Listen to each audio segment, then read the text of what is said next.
Joining us now in an exclusive primetime interview, Chairman of the House Oversight Committee, Jason Chaffetz, who earlier today sent this letter to Attorney General Loretta Lynch, ordering justice to preserve all new records in these ongoing investigations of Hillary Clinton. Great to see you, Congressman. So you expect that they will abide by that and make sure that the records are preserved, because they apparently haven't been by everyone on Hillary's team in the past.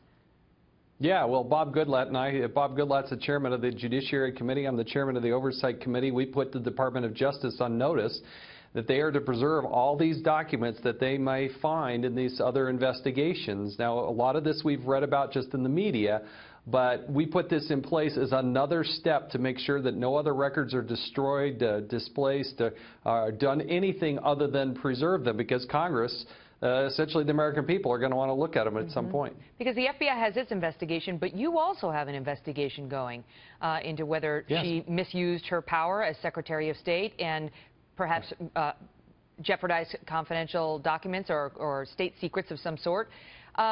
You said something today that got some attention, saying that this is going to take, you've got 2 years worth of material all lined up if she becomes president.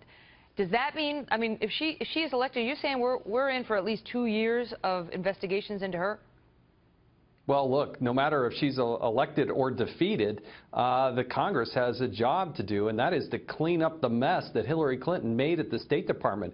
This is potentially one of the largest breaches of security in the history of the State Department. You had classified material that was migrating to a non-classified system. You have allegations of a quid pro quo discussion between the Undersecretary of Management, Patrick Kennedy, and FBI agents. I mean, what about him? Do you guys investigate list. him? Because it's all focused on Hillary right now, but Patrick Kennedy, how is he going to be held to account? Look, we're going to expose this. We're going to shine light on it. That's what we do in the United States of America. We're different than the rest of the world.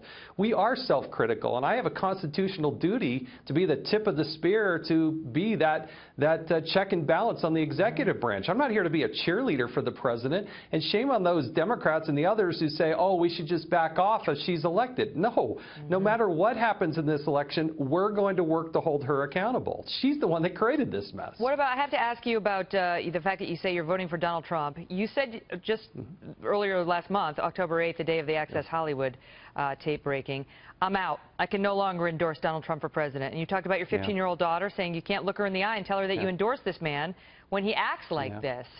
So, you know, I realize voting for him is different than an endorsement, but how are you going to look the same 15-year-old daughter you referenced and explain your vote?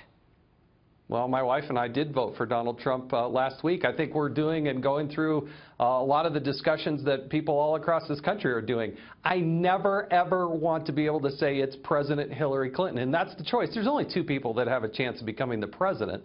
And if you don't vote for Donald Trump, you're essentially creating a window and an opportunity for Hillary Clinton to become the president. So it's tough.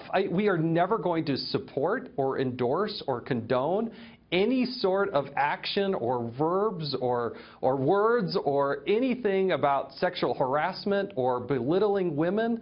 I don't want to ever be in that position, but we're with a choice right now. Okay, but let me play devil's advocate, because what his critics would say is past his prologue. And if he gets into the office, the most powerful office in the land, and does any of this stuff to any young women, that's on you if you voted for him. That's their argument.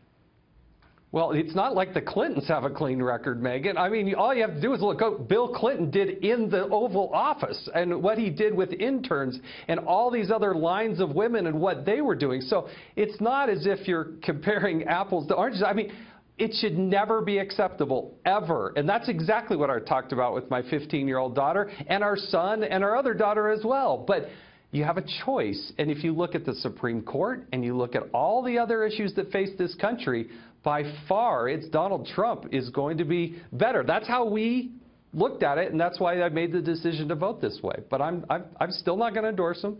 I still can't defend those comments, but we all have to make a choice, and that's a choice that my wife and I made. Congressman Jason Chaffetz, it's great to see you. Thank you.